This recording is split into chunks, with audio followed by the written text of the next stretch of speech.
When we review cars, we tend to find an analogy for them, and maybe you do too.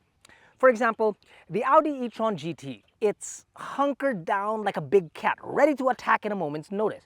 Or the Staria Premium, it's like a luxury apartment on wheels. Today, we have the GWM Tank 300. Now, to me, it resembles a car that gives you the idea of glamping.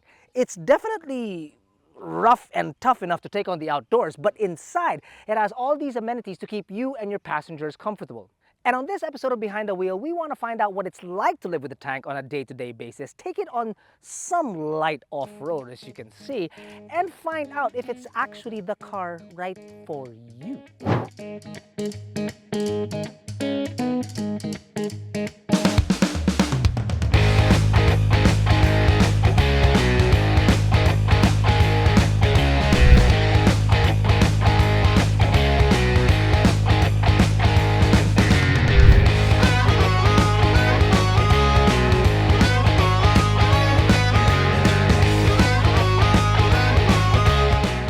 Let's begin with its price. Whip out the AutoDeal app, available on iOS and Android, and it's completely free, by the way.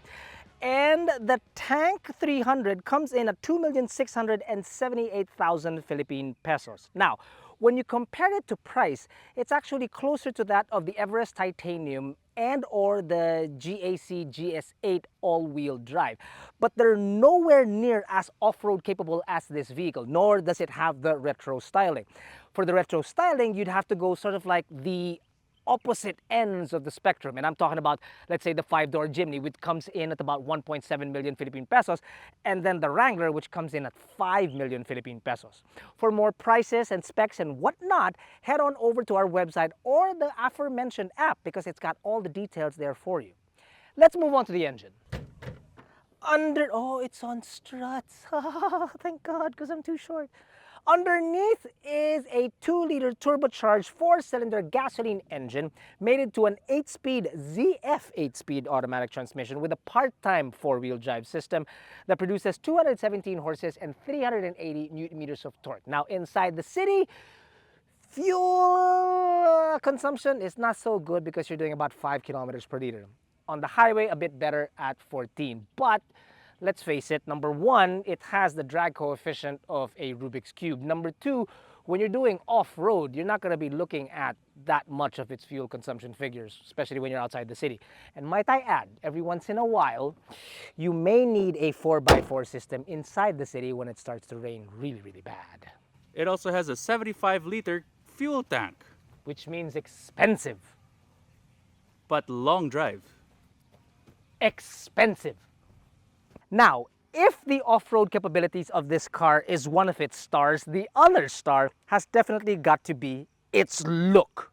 And I'd say GWM really nailed the retro look on this, even before you say it's derivative of other quote-unquote retro 4x4s out there. If you think about it, the formula is pretty simple. Round headlights, boxy body, spare at the rear, and you're set. They all kind of look like each other. You got the Wrangler, the Bronco, and the Jimny, which we have reviews on all of them, so check it out in the links in the description below if you're interested. Moving on to the rear, again, retro styling, square, tire outside, as I mentioned. Open her up, and you are looking at 400 liters of very usable space because it has a flat lip, although it may take a while for you to get it above the bumper. But that is 400 liters of very usable space. It does increase, but it's more of a procedure than anything else really, because you have to fold the seats first and then put the backrests down to extend the cargo bay. But when you do, then it spells out that many more balikbayan boxes.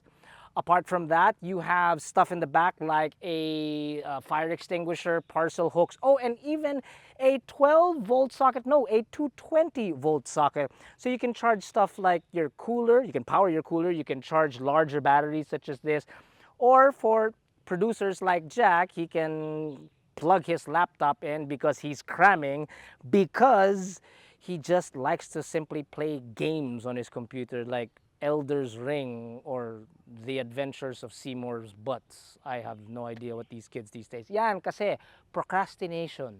Wow, that's rich coming from you. Yeah, I do it too.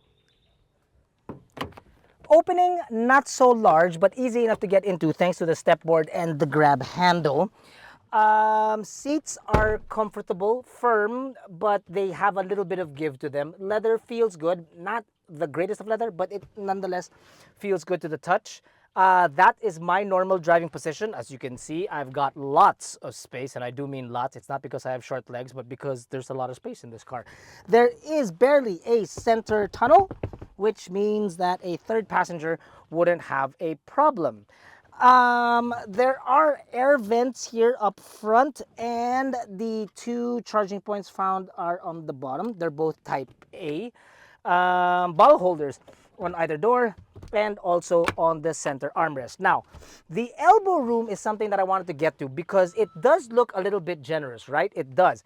But don't expect it to be the size of a PPV, although you could fit two balikbayan boxes in the back, and it would be nice if there were two other chairs back there. But we are dealing with the cars that we have. So there is a generous amount of room. It's just that you would feel much more of a king if it were only four people back here. Not to say that you can't fit three. This I find odd though. This is the headroom for me. Well, I'm just gonna move the headrest. Normal seating position, and look at it. There's really a lot of space, but I'm just worried that if a taller person like Jack were to be getting inside the car, he might hit his head on this lower part of the roof. Why this is lower? It could be because in other markets there could be a sunroof that opens all the way, or a moonroof rather, but it is quite a big dip. Jack, should we test it if you hit your head on this? I'll get in normally how I would. Brushed it. You did. You touched it. I mean, your cap. On. Your cap barely brushed it. But it's so nice that there's space here. Yeah, that's the weird thing, no? It's like if you lean back, there's a lot of space, but if you sit up and lean forward. Oh, haha, gotcha. So if I'm gonna, let me charge my phone. Bonk. That's it. Again, with the step board and the grab handle, very easy to get inside the car. Seniors, however, that might be completely different. Up front, however, I like it. It's still boxy, as you would find the car's exterior, round as well to mimic the tires and the headlamps as well. But it is quite modern, and it's a very nice place to be. It's very well built. You have two very large screens, one as your instrument cluster, it's large, and then you have a 12.3-inch touchscreen infotainment system, which doubles as your reverse camera. It has Apple CarPlay and Android Auto. It isn't wireless, but you have it nonetheless. You have buttons on your steering wheel, easy enough to get to controls here, and zero piano blacks inside this car. That's as far as I can tell, yeah. Zero piano blacks, which I'm loving, really. As I mentioned earlier, there is a 360 camera, very nice and clear, overall quite easy to operate, and thankfully there are also a lot of physical buttons here. So there's really no need to fiddle around inside the screen to get to the infotainment functions like your air or drive modes. Speaking of drive modes, you have them right here. You've got 2 high, 4 high, and 4 low. And then on the other side, you can change it depending on the characteristics of where it is that you're going to be driving. Let's say the desert, or if it's going to be sunny, rutty, and whatnot. Buttons down here to lock different differentials. And even a button to do a tight J turn, which is basically like it pivots like Ross on a series of Friends. But essentially what it does is that it locks your inside turning tire so that you can get around the corner in a tight squeeze. That's really, really cool. There's also a lot of space for your stuff inside the car. You've got on the door, you've got bottle holders right there. You have a place for your large mobile phones. It isn't wireless charging like I mentioned, but at least there's space there. You've got a glove box, cup holders here in the center, which are quite deep. Nice though, so that at least even if you have a tall glass, it won't spill. I didn't mean to do that. Don't tell GWM. But at least you know it's removable. Yes, it is quite definitely removable. There's also a space that's so deep that even this size of iPad will fit. And then a center storage area, which you can move this tray forward. And that's actually pretty deep too. And then there's another thing, just to add, because I love cubby holders. On the left side, is that a fly? Sure, fly, don't bother me. On the left side here, there's a little drawer just for your cards. It's so cute. Woo. Go fish. I haven't played that in a while. Really, the overall feel in this cabin is really plush but rugged at the same time. I mean, come on, you've got ventilated seats, you've got fancy air, you've got a sunroof, you've got ambient lighting, contrast stitching, not just on the dash, but look at it, on the door. And then if that's not enough, you've even got a kako puñeta slow down bar here up front for when my mom rides in the car, or Lisa, or Jack. Really, what's the difference? Basically, it really is tough and supple at the same time. Glamping, as one might say. Now, let's blow this pop stand and go for a drive. But before we do, please consider subscribing to our channel because we create all of these videos for you guys. That's one. Second, do like this video if you deem it fit. And third, don't forget about our AutoDeal app, available on iOS and Android, absolutely free, and it's got all the information that you need to connect you to the dealer closest to you with the best car at the best price. He said a lot of things. That was a lot. And one of them was pop stand. I don't even know what a pop stand is, man. You know, when you, in the olden days, when... It was like black and white and people are talking like, yeah, see, yeah, well, blow this pop stand, man, oh. You know, I'm starting to miss Earl.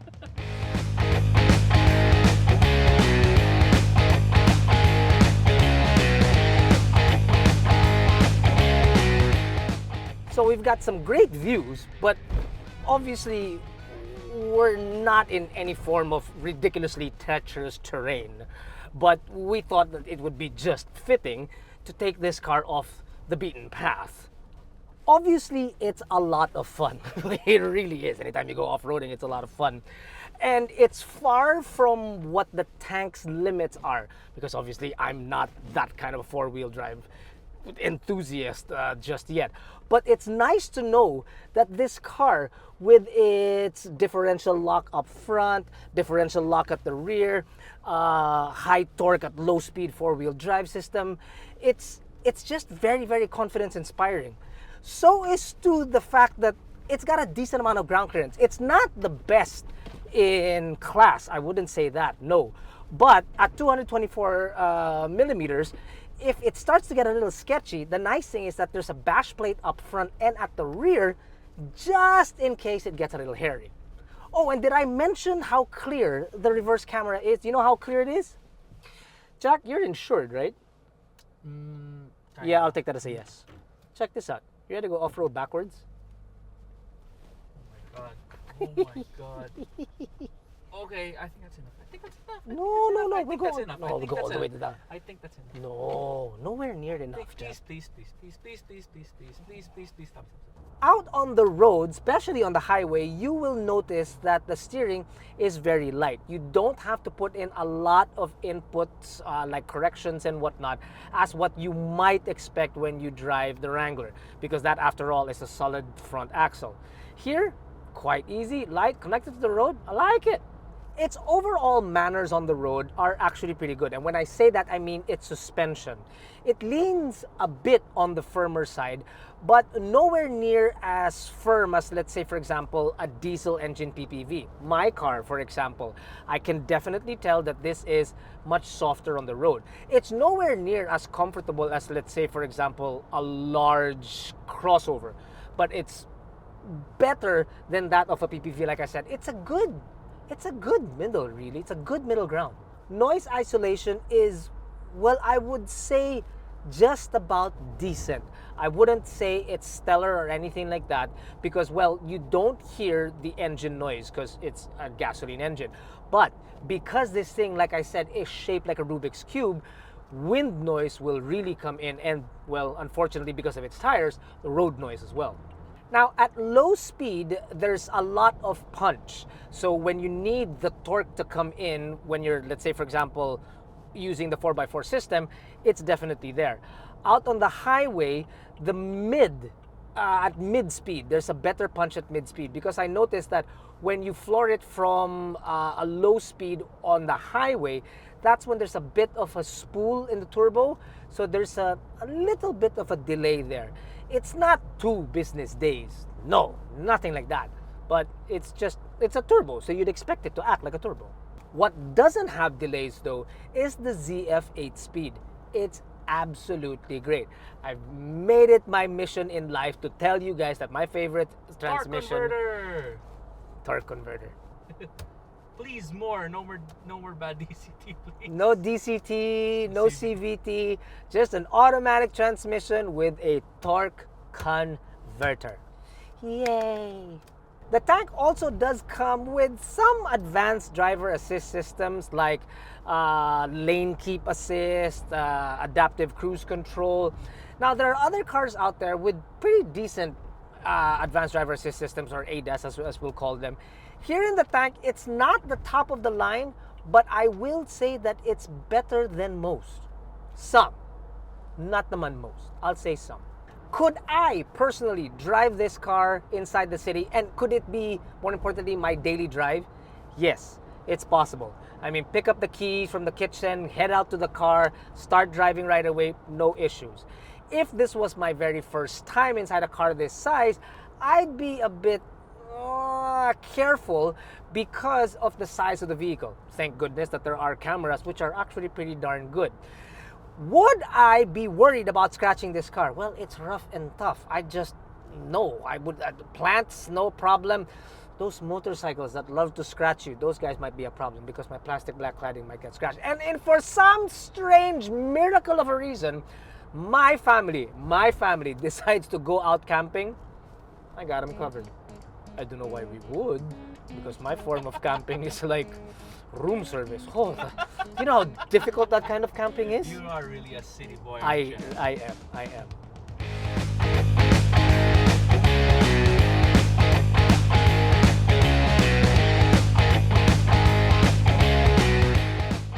The 2024 GWM Tank 300 is admittedly the perfect car for a very specific person.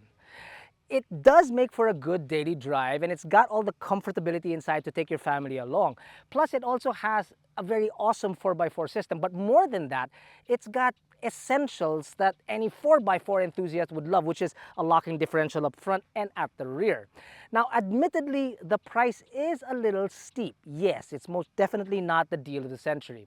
But I'll tell you this though, if you're looking to stray away from more road-going crossovers or your average PPV, then if you were to want a car of this size with that amount of 4x4 capability, you'd have to increase your budget by $1 million, maybe even $2 million to get anything close. What do you think about that?